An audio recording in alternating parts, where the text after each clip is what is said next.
आंगन में अंतरा मिट्टी के 3 आंच वाले चूल्हे पर रोटियां सेक रही है। उसके बगल में अमीर बहू नव्या खड़ी है और चूल्हे में लकड़ियां डाल रही है। अंतरा, मुझे सच में समझ में नहीं आ रहा कि मैं क्या करूं और मैं किस तरह तुम्हारा शुक्रिया अदा करूं। जिंदगी भर मैंने तुम्हारी गरीबी का, तुम्हारे इस मिट्टी के चूल्हे का कितना मजाक उड़ाया है ना। आज आफत आई तो मुझे समझ नहीं आ रहा है मैं क्या कर पाऊंगी। मुझे खुद पर बहुत ज्यादा शर्मिंदगी महसूस हो रही है। अंतरा, मुझे माफ कर दो। भाभी प्लीज, अभी इन सब फालतू बातों का वक्त नहीं है। बाहर आपकी सहेलियां बैठी है। और सुनो, जब इंसान को किसी चीज का असलियत में रियलाइज हो जाए ना, तो अपनी पुरानी गलतियों पर ज्यादा ध्यान नहीं देना चाहिए, काम पर ध्यान दो। नहीं अंतरा, आज अगर ये तुम्हारा मिट्टी का चूल्हा ना होता ना, तो शायद जिस तरह मैं हमेशा तुम पर हंसती थी, आज पूरी दुनिया और मेरी सहेलियां मेरे ऊपर हंसती। मेरा घमंड आज मिट्टी में मिल जाता। पर भगवान का शुक्र है कि तुमने लाज बचा ली। भाभी, मैंने कहा ना, अब ज्यादा मत सोचो। हमारा काम ऑलमोस्ट खत्म हो गया है। फटाफट चलो, हमें ये गर्मा गर्म खाना लेकर अंदर जाना है ना। सहेलियां इंतजार कर रही होंगी, जल्दी करो। हमेशा मिट्टी के चूल्हे पर हंसने वाली और पैसों का घमंड दिखाने वाली अमीर बहू नव्या आज अचानक विपत्ति के समय में उसी मिट्टी के चूल्हे की तारीफ क्यों कर रही थी? और क्यों वो गरीब बहू अंतरा के साथ कंधे से कंधा मिलाकर पसीना बहा रही थी? आखिर ऐसा क्या हुआ इस हवेली में जो हमेशा मिट्टी के चूल्हे का मजाक उड़ाने वाली नव्या आज खुद चूल्हे के आगे क्यों झुक गई? इस राज को जानने के लिए हमें कुछ वक्त पीछे चलना पड़ेगा।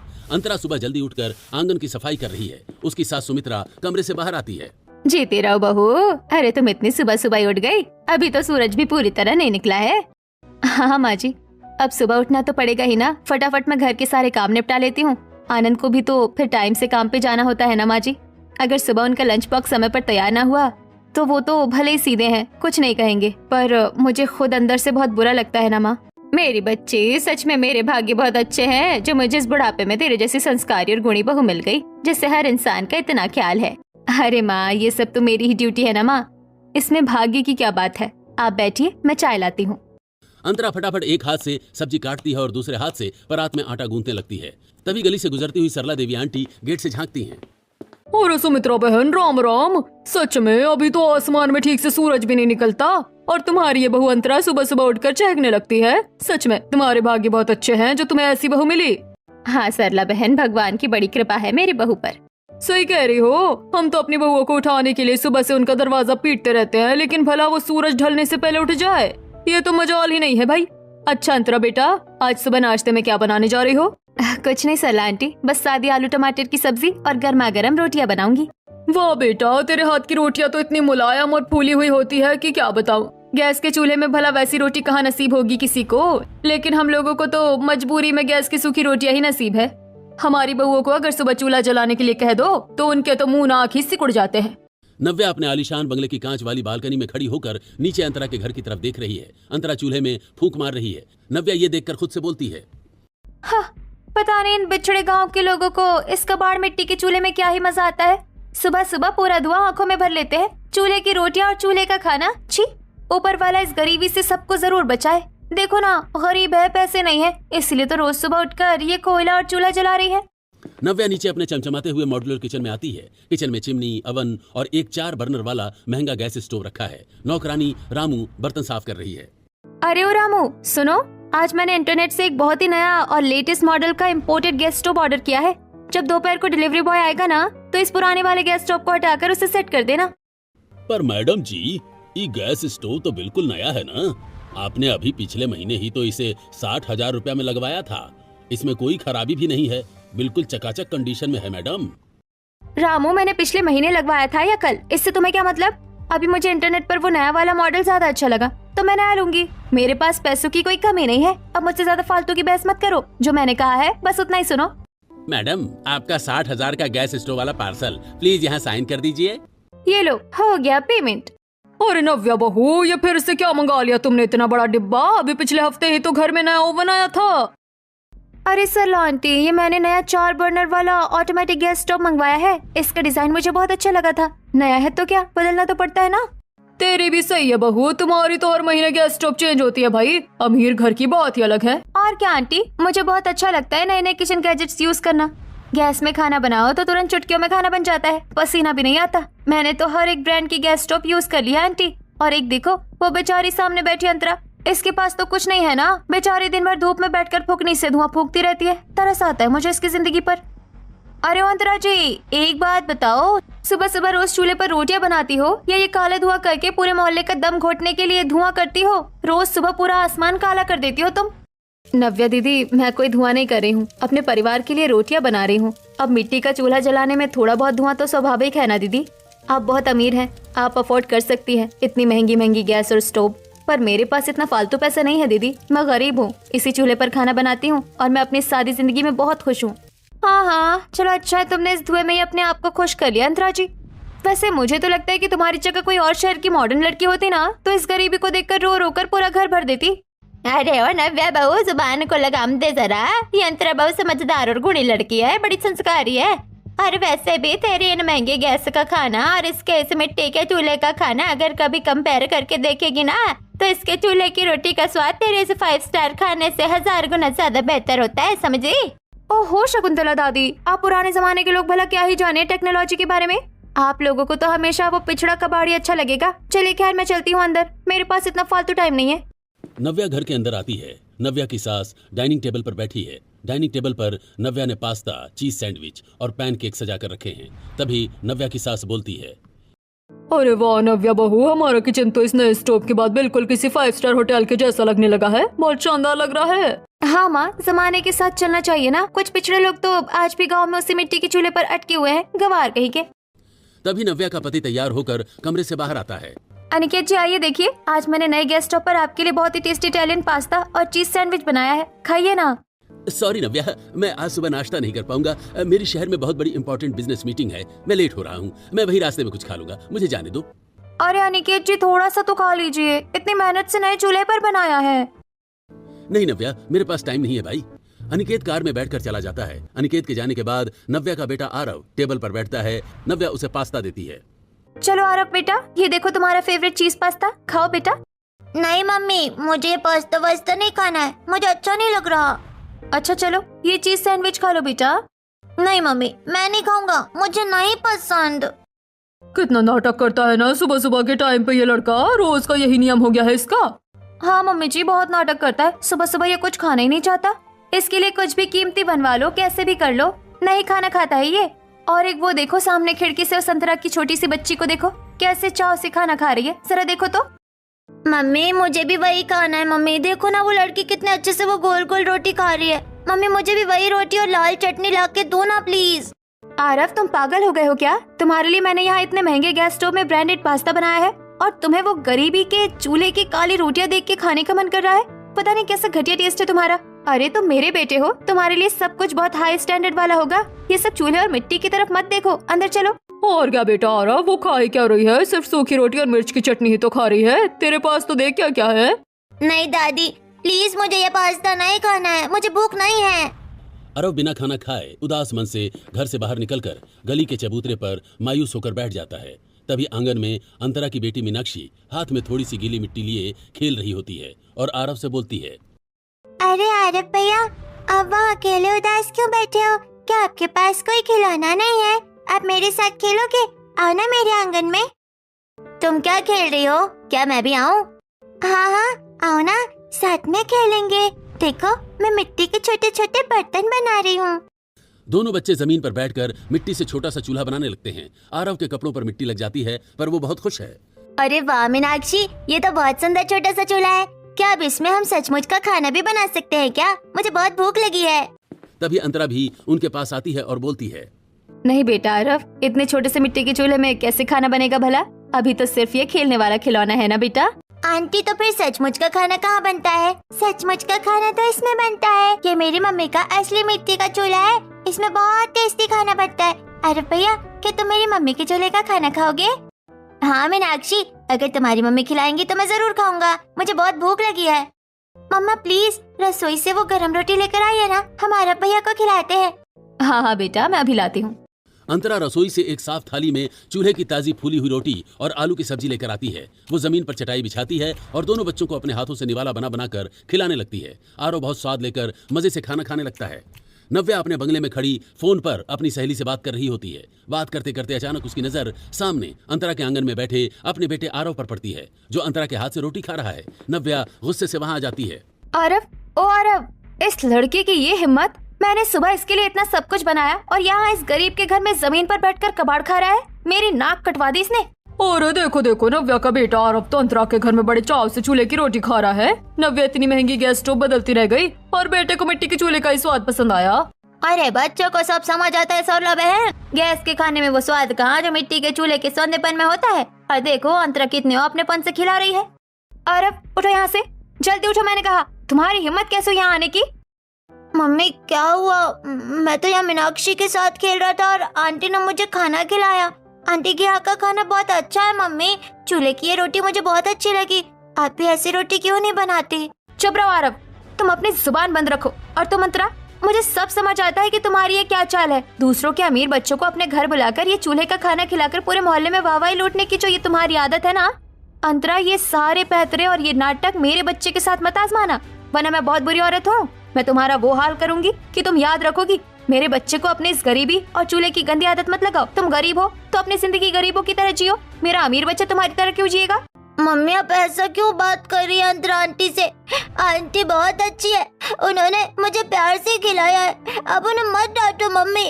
तुम अपनी जुबान बंद रखो आरव, तुम मुझे नहीं सिखाओगे कि मुझे क्या करना है और क्या नहीं। चलो घर। नव्या गुस्से से आरव का हाथ खींचकर अपने बंगले की तरफ ले जाती है। मीनाक्षी डरी हुई अपनी माँ से बोलती है, मम्मी आंटी ने आरव भैया को क्यों मारा और आपको इतना गंदा क्यों बोला मम्मी? कोई बात नहीं मेरी बच्ची, मुझे भी नहीं पता आंटी ने ऐसा क्यों किया, पर तुम आंटी की बातों पर ध्यान मत दो। रात के समय नव्या गुमसुम अपने कमरे में बैठी होती है कि तभी उसका पति अनिकेत वहाँ आता है और नव्या से पूछता है, क्या बात है नव्या, तुम शाम से इतनी गुमसुम क्यों बैठी हो? क्या सोच रही हो? क्या सोचो अनिकेत जी, आज आपका बेटा आरव सामने उस संतरा के घर गया और उसके हाथ से जमीन पर बैठकर चूल्हे की रोटी खाई। हमारे घर का सैंडविच पास्ता उसे जहर लगता है और मुझसे आकर क्या कहता है कि मम्मी आंटी की चूल्हे की रोटी बहुत अच्छी है, आप भी वैसी बनाओ। पूरा मोहल्ला भी दिन रात उसी के मिट्टी के चूल्हे की तारीफ करता रहता है। मेरे इतने महंगे स्टोव की कोई कदर ही नहीं है यहाँ। अरे नव्या, तुम भी इतनी छोटी सी बात को दिल से लगाकर बैठ गई। बच्चे हैं, खा लिया तो क्या हुआ? ये इतनी सी बात नहीं अनिकेत जी, मेरी इंसल्ट हुई आज। रुको मैं अभी इंटरनेट पर चेक करती हूँ कि ऐसा कौन सा सबसे महंगा गैस स्टोव है जिसमें बिल्कुल मिट्टी के चूल्हे जैसा सौंधा स्वाद आ सके। मैं वही मंगाऊंगी। अच्छा, तो मैडम को अंतरा से इतनी ज्यादा जलन हो रही है कि अब गैस स्टोव भी वो मंगाएंगी जिसमें चूल्हे का स्वाद आए। इससे अच्छा तो एक मिट्टी का चूल्हा तुम खुद ही कोठी में जला लो नव्या। मुझे चूल्हा जलाने की कोई जरूरत नहीं है। मैं कल ही नया चूल्हा मतलब गैस स्टोव मंगवा रही हूँ, देखना सब मेरी तारीफ करेंगे। नव्या फिर से स्टोव ऑर्डर करती है। डिलीवरी बॉय बड़ा सा बॉक्स लेकर आता है। नव्या बाहर आती है। सरला भी अपने घर के बाहर खड़ी होती है। तभी सरला पूछती है, अरे बहू नव्या, ये आज फिर क्या नया बॉक्स मंगवा लिया तूने? अभी पिछले महीने ही तो नया गैस स्टोव आया था ना कोठी में। अरे सरला आंटी, ये मैंने नया 4 बर्नर वाला ऑटोमेटिक गैस स्टोव मंगाया है। मुझे वो पुराना वाला अच्छा नहीं लग रहा था और मुझे अपने किचन में हर महीने नया ब्रांड यूज करना अच्छा लगता है। गैस पे खाना तो मिनटों में बन जाता है। और एक देखो हमारी इस पड़ोसन अंतरा को, इसके पास तो कुछ नहीं है। दिन भर इस गर्मी में धुआं फूकती रहती है बेचारी। अंतरा सामने बैठी चूल्हे में फूंक मार रही होती है। वो नव्या की आवाज सुनकर मुस्कुराती है। ये देखकर नव्या चिढ़ जाती है। अरे अंतरा जी, एक बात बताओ, तुम वहाँ रोज रोटियां बनाती हो या ये काला धुआं उड़ाकर पूरे मोहल्ले का दम घोटती हो? सांस लेना मुश्किल कर दिया है तुमने। अरे नव्या दीदी, मैं कोई धुआं नहीं कर रही हूँ, अपने परिवार के लिए खाना बना रही हूँ। अब लकड़ी का चूल्हा जलाने में थोड़ा बहुत धुआं तो होता ही है ना दीदी। आप बहुत अमीर है, आपके पास बहुत पैसा है, तो आप महंगी गैस अफोर्ड कर सकती हैं। पर मेरे पास इतना पैसा नहीं है दीदी, तो मैं इसी चूल्हे से काम चलाती हूँ और मैं अपनी सादी जिंदगी में बहुत खुश हूँ। मुझे कोई शिकायत नहीं है। तुमने तो अपनी इस मजबूरी को ही अपनी खुशी मान ली। अंतरा जी, वैसे मुझे तो लगता है कि तुम्हारी जगह कोई और इंसान होता ना तो इस कबाड़ चूल्हे को देखकर रो रो कर अपना घर भर देता। और नव्या बेटा, वो अंतरा बहुत समझदार लड़की है। और वैसे भी तुम्हारे इस गैस का खाना और इसके इस चूल्हे का खाना अगर कंपेयर करे ना, तो इसके चूल्हे की रोटियां बहुत ज्यादा अच्छी होती है। आप लोग क्या ही जाने स्वाद के बारे में। चलो रामू, ये नया स्टोव अंदर सेट करो और उस पुराने वाले को कबाड़ स्टोर रूम में फेंक दो। नव्या गुस्से में अब सीधे अपने रसोई में जाती है और नए गैस स्टोव पर रोटियां बनाती है। वो प्लेट में रोटियां लेकर बाहर आती है और गली में बैठी शकुंतला दादी को आवाज देती है, अरे वो शकुंतला दादी, जरा इधर तो आइए हमारे घर। आज मैंने इस नए इम्पोर्टेड गैस स्टोव पर रोटियां बनाई है। ये बिल्कुल मिट्टी के चूल्हे से भी ज्यादा अच्छी और मुलायम है। आ जाइए, आज आप भी खाकर देखिए शहर का स्वाद। अच्छा, गैस में चूल्हे का स्वाद तो बाहर लेकर आ बहू, हम यही गली में चबूतरे पर बैठकर खाएंगे, सब लोग देख लेंगे। ये लीजिए दादी, खाइए। देखो अंतरा, तुम सुबह से भूख मार रही हो और मेरी रोटियां 2 मिनट में बन गई। तभी नव्या अपने बेटे आरव को भी आवाज देती है। आरव दौड़कर आता है और नव्या की बनाई हुई रोटी का टुकड़ा मुंह में डालता है, पर खाते ही उसका मुंह अजीब हो जाता है। नहीं मम्मी, ये रोटी तो बिल्कुल अच्छी नहीं है। ये तो बहुत कड़क है, चबाई भी नहीं जा रही। मम्मी, अंतरा आंटी की चूल्हे की रोटी बहुत अच्छी और सॉफ्ट होती है। आपकी ये नए चूल्हे की रोटी बिल्कुल बेकार है, मुझे नहीं खाना। हाँ बेटा नव्या, ये चूल्हे की रोटी बिल्कुल नहीं है। उस कंपनी वाले ने तुम्हें ठग लिया। 60,000 रुपए पानी में गए तुम्हारे। सिर्फ चूल्हे का नाम लेके देने से गैस में चूल्हे का स्वाद थोड़ी ना आ जाता है बहू। वो देखो अंतरा का चूल्हा, भले ही उसमें टाइम लगे, मेहनत लगे, लेकिन उसकी रोटी अमृत जैसी होती है। अभी तुम उसकी रोटी खाकर देखना। अच्छा ऐसा है तो लेकर आओ फिर उसकी भी रोटी, मैं भी देखूं कैसा जादू है। अंतरा ये सब सुन रही होती है। वो तुरंत 5 मिनट के अंदर चूल्हा जलाकर एक ताजी गर्मा गर्म फूली हुई मुलायम रोटी प्लेट में लेकर नव्या के पास आती है। देखिए नव्या दीदी, मुझे आपसे या किसी से भी कोई प्रतियोगिता या मुकाबला नहीं करना है, लेकिन जब शकुंतला दादी कह रही है तो मैं ये रोटी दे रही हूँ। दीदी आपकी रोटी भी बहुत अच्छी है, पर मैं तो चूल्हे में बनाती हूँ क्योंकि मेरे पास और कोई ऑप्शन नहीं है। इसका मतलब ये नहीं कि आप लोग मेरा और नव्या दीदी का कंपैरिजन करने लगे। शकुंतला दादी और आरव तुरंत अंतरा की रोटी खाते हैं और उनके चेहरे खिल जाते हैं। आरव पूरी रोटी खा जाता है। सरला आंटी नव्या को जबरदस्ती अंतरा की रोटी का टुकड़ा तोड़कर खिलाती हैं। नव्या जैसे ही रोटी मुंह में डालती है वो हैरान रह जाती है। रोटी सचमुच बेहद मुलायम थी। नव्या बिना कुछ बोले अंदर अपने बंगले में चली जाती है। हे भगवान, आज तो पूरे मोहल्ले और उन औरतों के सामने मेरी भारी बेइज्जती हो गई। मैं जब भी उस अंतरा का मजाक उड़ाने की सोचती हूँ, मेरा खुद का ही मजाक बनकर रह जाता है। ऐसा क्यों होता है मेरे साथ में, मुझे कुछ समझ में नहीं आ रहा। अब नव्या के मन में जलन और बढ़ जाती है। वो अपनी इस हार का बदला लेने के लिए वीकेंड पर शहर से अपनी अमीर सहेलियों को किटी पार्टी के लिए अपने बंगले पर बुलाती है। नव्या अपनी सहेलियों के साथ गार्डन में बैठी होती है। तभी कामिनी अंतरा के घर के बने चूल्हे पर जाती है। अरे नव्या, तेरी ये पड़ोसन अभी तक इस जमाने में भी उसी कबाड़ मिट्टी के चूल्हे पर ही अटकी हुई है क्या? कितनी बैकवर्ड लाइफस्टाइल है इनकी। क्या करेगा मेरी बहन, कुछ लोगों को ना असल में अपनी इस गरीबी और धुएं से ही प्यार हो जाता है, या कहो कि वो लोग अपनी इस गंदी परिस्थितियों से बाहर ही नहीं निकलना चाहते। क्या छोड़ो ना बहन, कुछ लोगों की तो किस्मत में ही लिखा होता है कि पूरी जिंदगी धुएं और कालिख में गुजारने दो उन्हें हमारी बला से।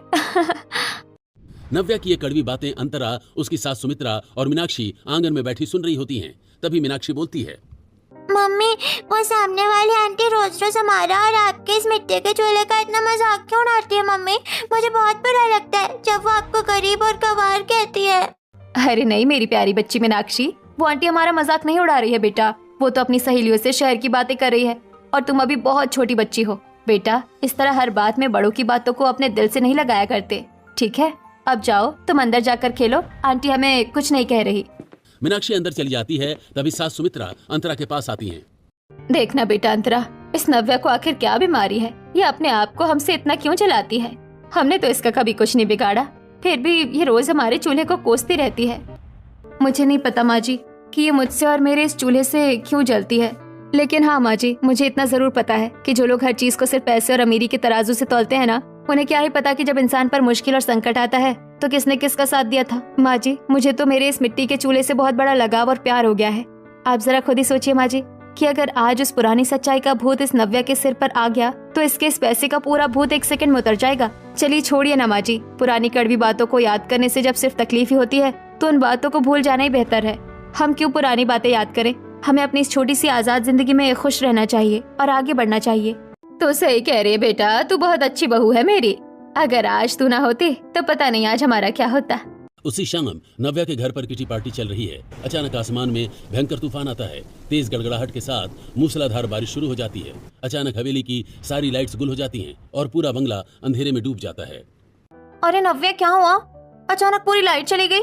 क्या तेरे इस आलीशान बंगले में इन्वर्टर या जनरेटर नहीं लगा है क्या? अरे वो इन्वर्टर तो खराब पड़ा है ना आज, रुकिए मैं अरेंज करती हूँ। क्या यार नव्या, तू खुद को इतनी बड़ी पैसे वाली और मॉडर्न बताती है, और तेरे घर में एक इन्वर्टर तक चालू नहीं है। हमें तो बड़ा अजीब लग रहा है यहाँ अंधेरे में। नव्या को अपनी सहेलियों के सामने भारी बेइज्जती महसूस होती है। वो घबराकर अपने पति को फोन करती है। अनिकेत जी, घर की लाइट चली गई है और सहेलियाँ बैठी है, प्लीज कोई इमरजेंसी लाइट का इंतजाम बताओ।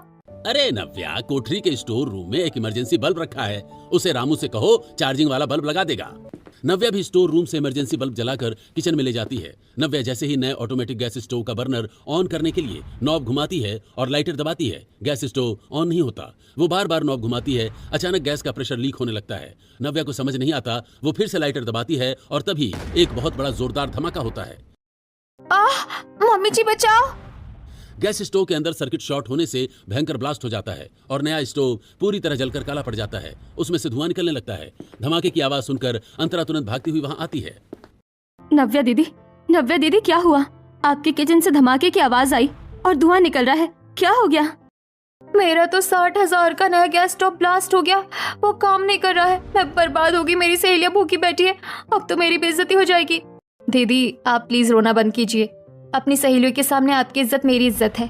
एक काम कीजिए, आपके पास जो भी पास्ता सब्जी आटा रखा है ना, वो आप मुझे दे दीजिए। मैं भी अपने इस मिट्टी के चूल्हे पर मिनटों में आपकी सहेलियों के लिए शानदार खाना बनाकर तैयार कर देती हूँ। जल्दी कीजिए दीदी, देर मत कीजिए।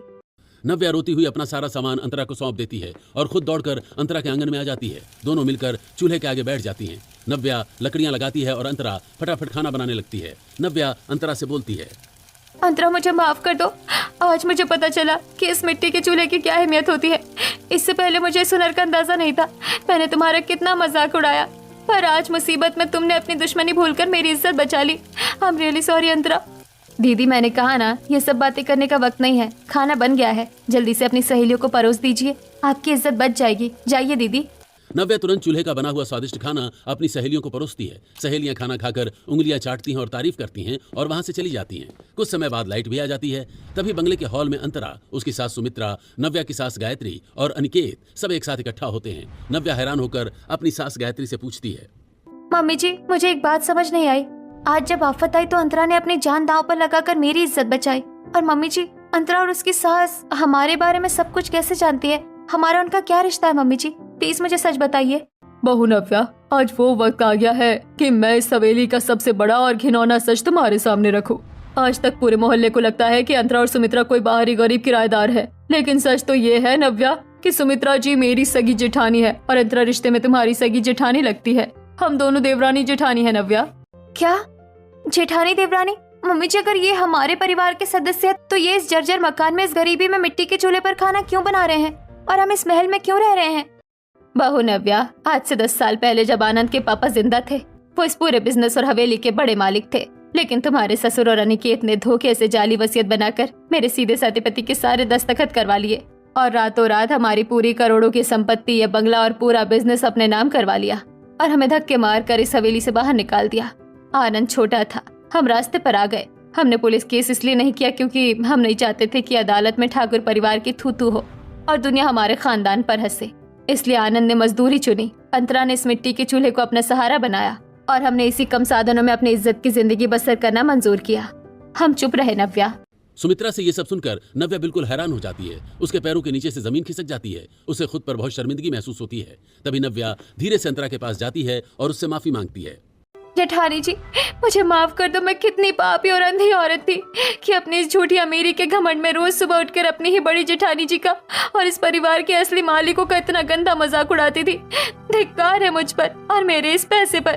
दीदी मुझे माफ कर दो। अनिकेत जी, आपको और आपकी माँ को जरा भी शर्म नहीं आई ऐसी धोखाधड़ी करते हुए? आज मैं ये अमीरी को लात मारती हूँ। नव्या, मुझे भी अपनी गलती का एहसास हो गया है। आज अंतरा भाभी ने हमारी लाज बचाई है। मैं कल ही कोर्ट जाकर आधी संपत्ति और ये बंगला आनंद भैया और भाभी के नाम वापस ट्रांसफर कर दूंगा। हम सब अब एक साथ रहेंगे।